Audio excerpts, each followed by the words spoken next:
Hello, जानकीज kitchen मध्ये आपले खूप खूप स्वागत आहे. दडपे पोहे बहुतेक सगळ्यांना सकाळी नाश्ता लागतोच. यामध्ये आपण पोहे, उपमा, सुशिला, आप्पे वगैरे प्रकार करत असतो. पण यातही एक खास प्रकार आहे, तो म्हणजे दडपे पोहे. तर हे अगदी पारंपरिक पदार्थ आहे. त्यासाठी आपण हे पोहे स्वच्छ करून घेतलेले आहेत, चाळून निवडून वगैरे खडे वगैरे बघून. हे खोबरं, ओलं खोबरं आहे, ते आपण काही थोडं खिसून घेतलंय आणि थोडेसे तुकडे करून घेतलेले आहे. त्याचं आपल्याला ह्या ओल्या नारळाचं दूध काढून घ्यायचं आहे. त्याच्यामध्ये पाणी टाकून आपण मिक्सर मधून काढून गाळून घेणार आहोत हे नारळाचं पाणी.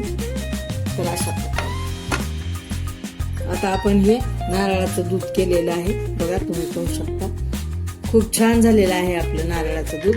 हे पोहे आपण जे नीट करून ठेवलेले आहेत ना, तर ह्या पोह्याला आपण हे गाळून घालू. हे नारळाचं दूध छान असं गाळून घ्यायचं सगळं दूध.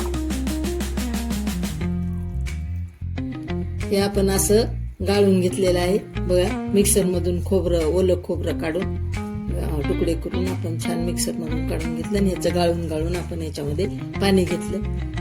जवळपास आपण एवढ्या पेलाभर पाणी टाकलेलं आहे आणि पेलाभर पाणी याच्यामध्ये आपण मिक्स केलेलं आहे गाळून. आणि हे खोबरं आपलं वाया जात नाही.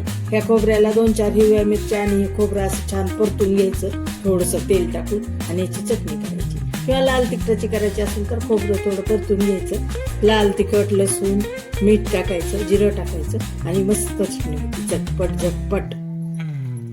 आपण आता हे नारळाचं दूध याच्यामध्ये सगळं गाळून टाकलेलं आहे आणि हे मिक्स करून ठेवलेलं आहे सगळं.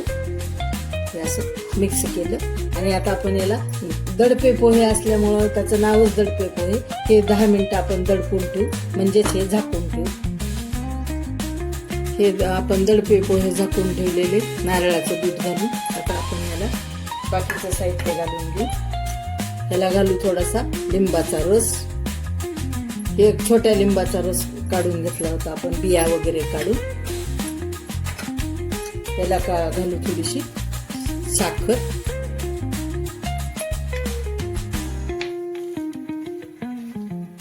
याला घालू टोमॅटो.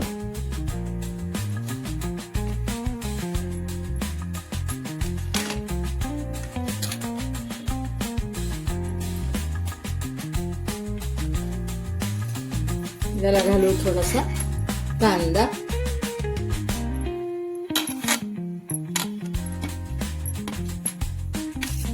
याला घालू थोडस ओलं नारळ, आपण खुसून घेतलेलं आहे ते ओलं नारळ. त्याला घालू आपण हे चवीपुरतं मीठ.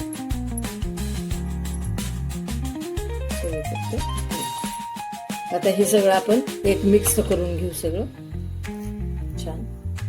आता आपण तेल तापायला ठेवलं, गॅस चालू करून. आपलं तेल तापलं आहे, याला टाकून मोहरी. हे दडप्या पोह्यासाठी फोडणी. चांगली मोहरी फुटली की जिरं. जिरं झाले की आपले छान जिरे तांबूस कलरवर झाली की हिरवी मिरची. हिरवी मिरची चांगली अशी परतून घ्यायची. आपण गॅस मंद लहान करूनच परतत आहोत. आता आपण गॅस बंद करून टाकू, म्हणजे आपली फोडणी करपणार. आता टाकला कढीपत्ता, आपण याच्यात कढीपत्ता टाकला, हे शेंगदाणे,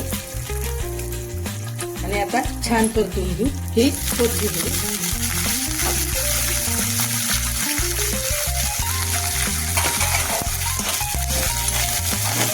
चांगलं परतून घ्यायचं.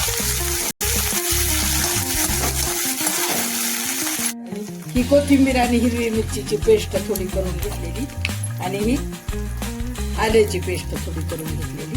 हे छान आपण परतून घेऊ. त्याच्यामध्ये आता टाकायची हळद आणि हे छान परतून घेऊ.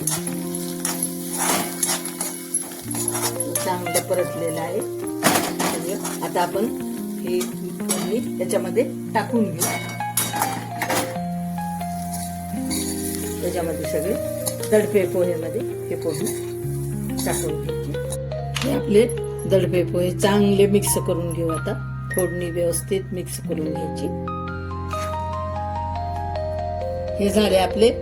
आपण पुन्हा गरम फक्त फोडणी करून घेतली की नंतर आपण गरम केलेच नाहीत पोहे. हे खाली काढून घेतले आणि मिक्स केले.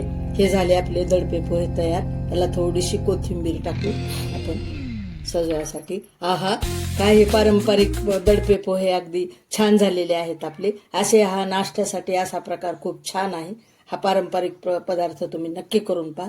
हे आपले झाले दडपे पोहे. सबस्क्राईब करा, लाईक करा, शेअर करा.